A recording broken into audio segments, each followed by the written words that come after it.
Now, when I was 17, I fell in with a bad gang of people. And when I say I fell in with a bad gang of people, I don't mean they did really nasty things. What I mean is they were really bad at being a gang. And I want to tell you a story about that night, or one night with this gang, and what it means for how groups operate together. So one of the things this gang of people liked to do was to vandalise things. So the way this would generally run out is we'd go out drinking. This is making me look really bad, but you'll get the point at the end. We'd go out drinking, and then on the way home, we would wait till there were no cars around, and then the gang would kind of vandalise something, typically street furniture, traffic bollards, and things like that, right? And once we'd had a kind of 2-minute orgy of violence and vandalism, then we'd run a little bit further down the road and then kind of relax and keep walking. And that's what young guys do, right? So, now, one particular night, we had just done one of these things. We destroyed a roundabout and all the traffic bollards. And we were walking a bit further down the road, and a police car rolled up next to us. And we were the only people in the area at 2 in the morning, right? And me and 2 of my gang members were on the right-hand side of the road, and there were a couple other gang members on the left-hand side of the road. And the policeman wound down his window, and he said, "Lads, do you know anything about that vandalism back there?" And what happened next was, to his eternal shame, my friend, who I'm going to call X, said, "It was them," pointing at the other 2 guys on the other side of the road, who promptly scarpered down a side street and hid behind a bush for 3 hours while the police searched for them with torches.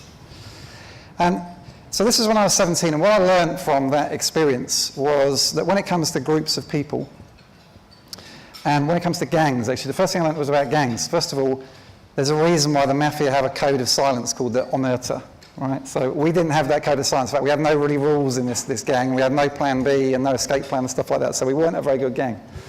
But from a people point of view, there was a lot of peer pressure going on in that group. And I say with my hand on my heart, but I actually didn't get involved in that vandalism. I used to stand back. And I can't stick up my hand and say, look, I stopped them from doing it because I thought it was stupid. But I did stand there and go, well, that's a bit ridiculous, really. Why do you need to trash a bollard in the middle of the night? I don't know. But peer pressure is a very real thing. And I think in our teams, we have a responsibility to, when we spot bad behaviour, actually call it out. And the other thing, of course, I learned was that when the pressure gets on, sometimes teams do turn into individuals. And the it was them moment, passing the blame and protecting your own little patch, is something you also want to watch out for. So I went on from there to study psychology at uni and study social psychology and how groups work. And now then I spent had an 18-year holiday in advertising, and now I'm back into this area of kind of psychology and how teams operate. And I wanted to share with you some of the latest research about how teams work together and how it relates to delivering more high-performance teams for you, who I see as a crowd of emerging managers with 5 to 10 years experience, right? So, and the first thing I want to talk about is, before we start talking about teams, I want to give you a bit around motivation of individuals, because a lot of the questions that came through when you signed up for this said, how do I motivate people? And that is important to think about the individuals before you think about how they operate together. So, one of the things that I learned in my career is that leadership is what happens when you're not in the room, when you leave the room, right? So it's relatively easy to be the kind of leader who's hands-on, who's in the meetings telling people what to do. But actually what you need to be thinking about is, how do you create a culture and an environment and values in your team such that when you go on holiday for 2 weeks, you can have confidence and trust that decisions will still get made in the right way and that people deliver to the standards you expect. So leadership is about what happens when you're not in the room, and it's more about what your team does than what you do. The ideal team apparently has 7 members, plus or minus 2. So between 5 and 9 is an ideal number for a team. If you get more than 9, and some of you will have this situation, it starts getting a bit fractured because people aren't dependent on each other. And I remember one particular company I worked in where I had 2 teams reporting into me that had nothing whatsoever to do with each other. So 4 people in each team. And I tried to create one team from that because they reported into me. But it just didn't work because they had nothing to do with each other. So I think about the size of your team as well. If it gets too big, it doesn't work because there's no dependency. But I want to talk about these individuals because you do have people in the team with different points of view and different needs. And I want to talk about how you motivate them. And this guy, Dan Ariely, is one of the leading kind of founders of behavioral psychology, and he does lots of experiments around motivation. And one day he had a friend who worked for a big bank. And the guy had been writing a presentation for a big merger. And he'd taken 2 weeks to write this presentation, and at the last minute, the merger got cancelled. And the guy was really despondent. And so Dan airily said, well, how can I, this is really interesting that he did all his work, and he's really despondent because there was no result from it. So how can I make an experiment out of that? So what he did was he got Lego Bionicles, which is what that picture is up there. And he got people into his experimental lab, and he asked them to make Lego Bionicles. He said, I'll give you $3 if you put it together. And so they do that, $3, and he put it on the table, there's your Lego Bionicle. And he said, will you do another one for $2.70? They say, yep, do another one, put it on the table. And he'd see how many they did with the financial incentive decreasing slightly each time. And then he did another group of people where he got them to do exactly the same thing, but when they'd made the Bionicle, he'd say, thank you very much, take it apart and chuck it in a box. So that was what's called the meaningless condition, where they were making Bionicles for money, but it was completely meaningless. Whereas the other condition, where he was putting them on the table nicely, at least had some very slight meaning to it. And what did he find? Well, he found that the financial incentives were exactly the same, but in the meaningful group, who had this very small amount of meaning, they made on average 11 Bionicles, and the meaningless group made 7, which is a 57% increase in productivity just by attaching a very small amount of meaning to the task. And what we learned from that is actually that's a very small kind of artificial experiment that's probably hard to relate to in your jobs, but a wealth of research over the last 20 years shows that when it comes to financial incentives, they only really work for tasks which are repetitive, unchallenging, and highly controlled. And they don't work very well for jobs or roles which are self-directed, complex, and creative. So if you try and pay someone some money to make a piece of art at the extreme end, you actually get worse art if you pay people directly to do it. So, and what comes out of that for me is that, of course, in the 21st century, all our jobs are moving towards self-directed, creative, and complex. And very little of what the people in this room do is checking confirmations and routine and boring stuff, right? So we've got to think about a new paradigm of motivation. And one that I've used when I work with teams is up here. Daniel Pink is one of the kind of most famous proponents of this theory of motivation. And this is based on a lot of research. And he says motivation is about purpose, mastery, and autonomy. And I want to dive into particularly purpose, but a little bit on each of those. Mastery is a really simple one, which is that I want to know I'm getting better at what I do.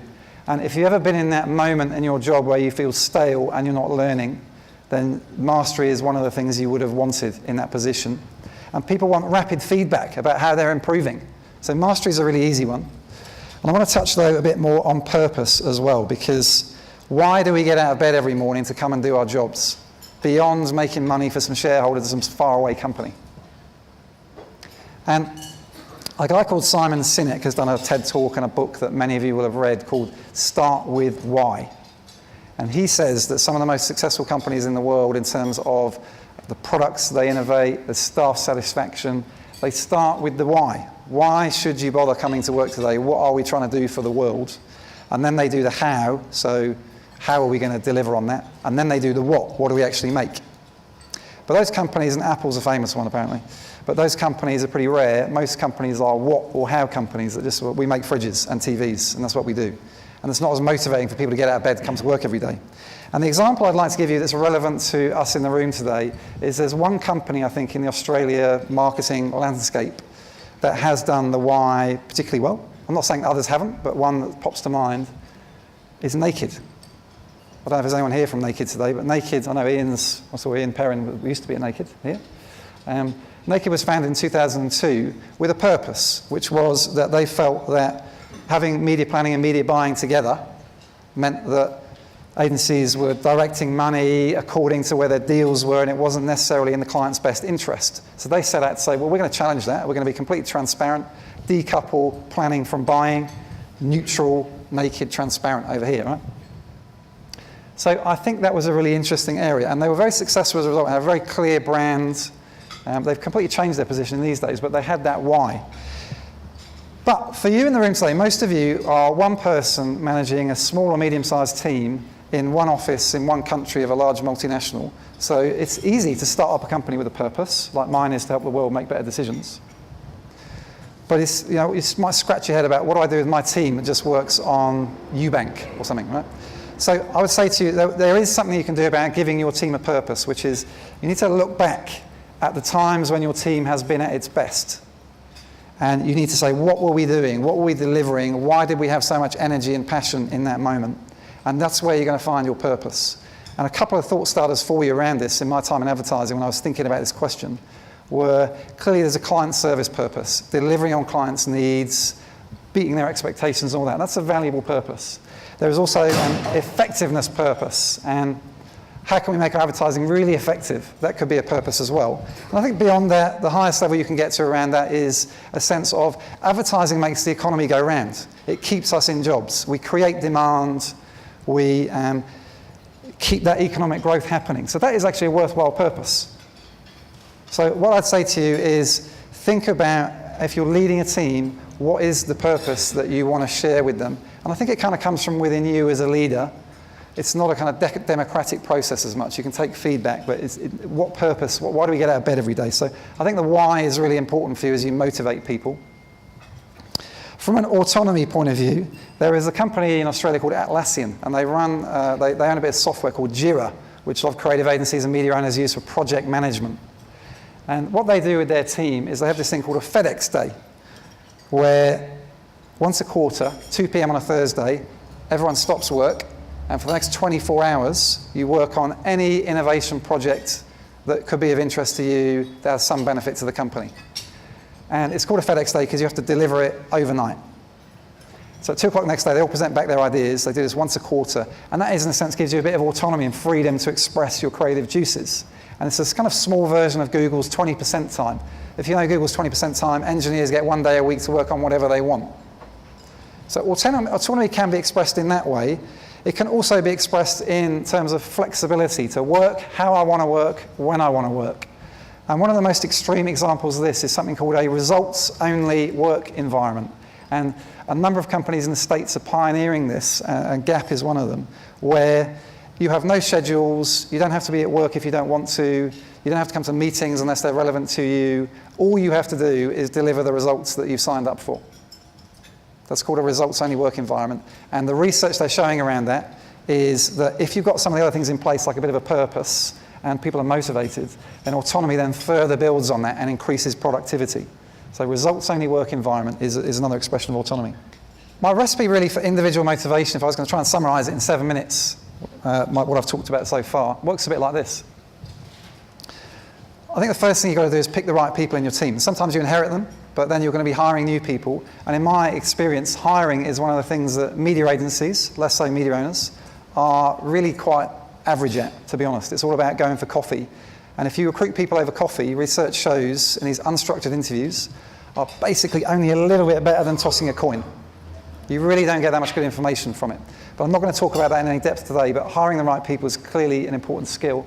Then give them the why, help them get better at the skills and master their topics, and then get out of the way. Let them do what they do best. So that's kind of some thoughts around individual motivation. But sometimes you can have the right individuals, but when they put them together in a team, it doesn't work. And I want to talk for my second part of the speech around what happens when you put all these people together in a gang, if you like. And there are a couple of problems I see often when I'm called in to help work with teams. The first is that from a decision-making perspective, which is kind of where I center my work, because teams, if you think about it, teams are about creating options, making decisions, turning that into action, and turning that into results. So I often see, well, in fact, no, research shows that teams, on average, make worse decisions than the most capable individual in the team. So they actually bring the quality of decision-making down, and that's a bit of a problem. I also see that meetings, the bane of many of your existence, if you actually think about how many of them are useful, we tend to find that between 20 and 40% of meetings are, 20% to 40% of your time is spent in meetings that are of zero value. And I see that as a problem as well. The third problem I see with teams is what I call the witch situation. And this is where someone in the team is referred to by a name like the witch behind their back. which is pretty sobering, right? So I'm going to read out to you a quote from, this is, all the names have been changed, but this is from a team survey I did in a company that's not in the media space last year. And one of the questions was an open-ended question about, how could your team be better? And this is what one person replied. The appointment of Miss X to director was not dissimilar to Hitler being granted absolute power during the Third Reich. Her removal from the company was a joyous occasion, only trumped by the levelling of the Berlin Wall as one of the great episodes of undoing inhuman injustice in our recent history. The only disappointment was that David Hasselhoff did not sing as she was removed from the premises. Unfortunately, Miss X was one of the most dangerous combinations in that she had considerable confidence and ambition, but was a complete idiot. Now, that's quite funny, right? And I love his writing, or her writing, I don't know, his or her. That was anonymous. But it points to a serious problem, which is that often in our companies, there is someone who's labelled in that way. And if that's happening in your team, you really need, if you're the leader of that team, that is a massive wake-up call, because that means you have no trust if you're having those corridor conversations. So it's a really big wake-up for you if you've got someone who's being labelled. You've either got to do something about it, if they really are like that, you've got to stop the corridor conversations. So when I look at teams, we normally kind of diagnose what are the problems with teams. And this guy called Patrick Lencioni has helped us with a framework for the 5 problems that teams have. And I use this a lot because it helps us go, right, we need to do this, and then that, and then this, and then that. It gives you a framework to work with. And it works like this. The first problem that teams have, as evidenced by the which situation, is the absence of trust. And what happens here, the symptoms of a team with lacking in trust, is that you don't get honest feedback. People are unwilling to come out of their zone to help others in the team. And you get this sense of everyone pretends to be invulnerable and that they have no weaknesses. And if you're an emerging manager, you need to think about this, because don't pretend to be invulnerable and perfect. Own up to your weaknesses. So we'll come back to that. So there's the absence of trust, which leads to a fear of conflict. Conflict, if done constructively, is really powerful. That's where ideas come from. That's where decisions happen, is when ideas rub up against each other and clash. Constructive conflict is really important. If you don't have that, you get this artificial harmony, the symptoms of which are really boring meetings where no one really says anything and no one really lines to it and there's no disagreement. You want disagreement. Then what you get out of that is you get a lack of commitment, which is that people kind of nod and go, yeah, but they're not really committed to doing the projects that you've agreed to. You get ambiguous about who's going to be doing what. Then you have an avoidance of accountability, because I don't know if you're going to do your bit, so I don't really, I may not do my bit, and I don't really care about what the team does as a whole. I just start looking after my patch, which leads to the last bit, is an inattention to the results of the team. And this moment that I caught myself in a couple of years ago, where a project went wrong, and I found myself thinking, I've just got to protect the fact that I did my bit right. And if you have that moment, or your team having that moment, I've got to show my boss that I didn't screw up. And it doesn't matter about the team, that's a really bad thing, right? So you can find this all in his book, Patrick Lencioni.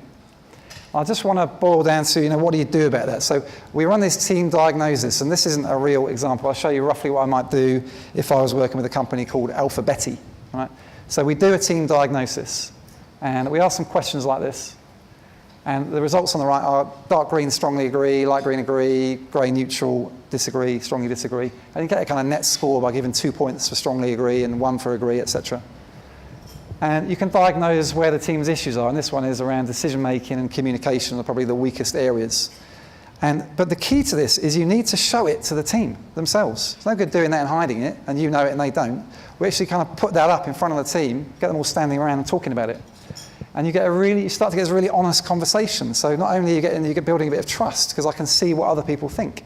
You get in some honest conversation, and you get more committed plans coming out of that. So reflecting the team's current performance is really a crucial area. And the team needs to recognise that people have very different views. So you may think your team's brilliant, and one of your teammates might think it's awful. So that's the range you can see on the scores there. So what do you do about that? I just want to talk to you, for my last piece really of this, to talk to you about trust. I'm not going to talk about any of the other areas. I want to talk about trust and how you build it in your team, because it is the foundation of good teams. And a team I worked with about 6 or 7 months ago, they felt like their team wasn't operating correctly, and they said, well, so we're looking at how we have more parties. And so I said to them, you know what, culture, you need to think about trust before you think about parties. So this is what I advise you to do if you think you might have a trust issue. So again, the symptoms of trust issues are lack of open conversations, people won't give feedback, people hold grudges, people spend time looking after and keeping up their own appearances, and they don't rely on each other. So the first thing you need to do is actually establish vulnerability. So if you're an emerging leader, it's actually a really good idea to own up to your weaknesses and to admit your errors, which is an uncomfortable idea because the leaders we see on TV never admit their weaknesses or errors, Mr. Tony Abbott, right?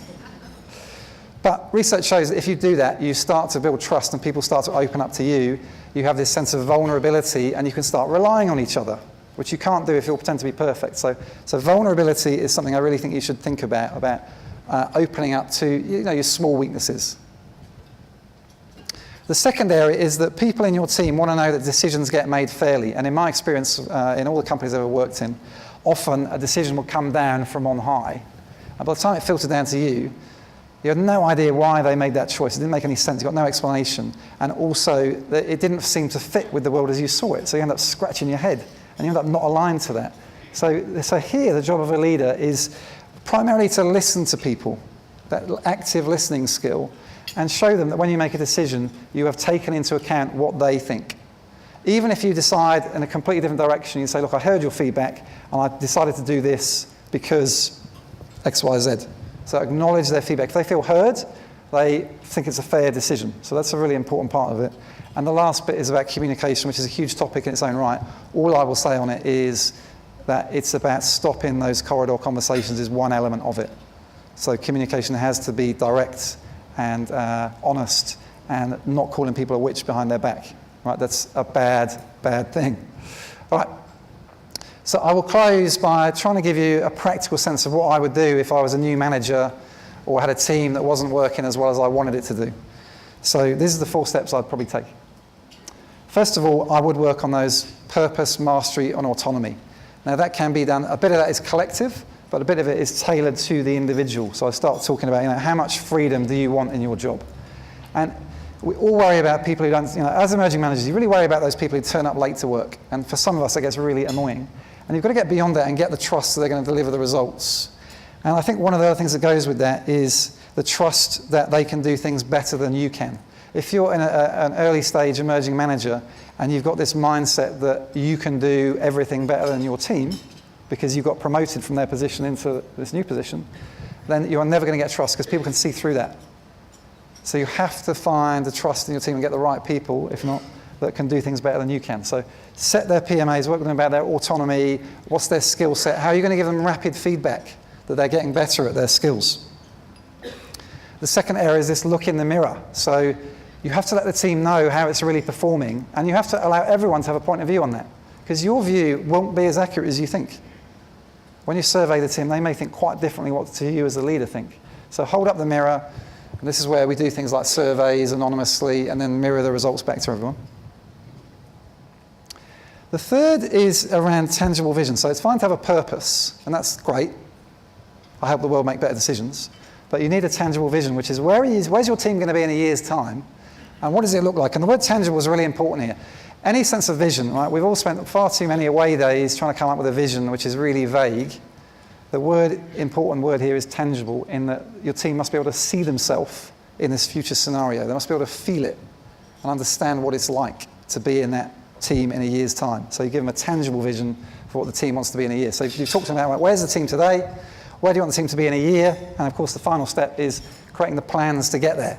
It's pretty simple, but by doing this together with the team and having the team work on itself for a while, rather than just the jobs they do for other people, you can really align them around the actions you take and say there's 3 things we need to do in this team, and these are what they are, this is going to be who's going to be accountable for it. We're all committed to it because it's been a fair decision-making process, and we can move ahead and build this team together and have a sense of collective ownership of where this team goes. So those are the kind of 4 steps I recommend to you. And I would also say that these are some of the questions you need to be asking yourself and looking at yourself in the mirror and saying, do my team really trust me? Do I give them purpose? Do I help them master their skills? And do I give them enough freedom? So there's some of the questions I think you need to ask yourself that fit with everything else I've talked about today. And look, I would close by saying there are two types of people in the world. There are people who have a fixed mindset, who believe that I am who I am and that's it and I can't really change. And there are people who have a growth mindset, which is, I believe we can change and I believe we can learn. And I think you're all here today because you have a growth mindset and you want to learn and you want to be a better manager. But the one key thing is you've got to go and do something about it. You've got to find managers who are going to show you the way. And it's not just your direct manager, because they might not be brilliant. They might be good at some things but not good at others. So find good managers, talk to them. And most of all, just try one thing. Out of today, pick one thing that you're going to try to do differently and test it and see if it works. And then try something else. So go on that journey of trying to be a better manager rather than just cruising through, getting your performance review once a year and going, oh yeah, I'm not very good at that bit, and then forgetting it for another year. Right? So try something, get out there and have a go. Be a growth mindset and try and be the best manager you can be. So that is my section, and I hope you got something out of that, and thank you very much. I'll take questions afterwards, okay?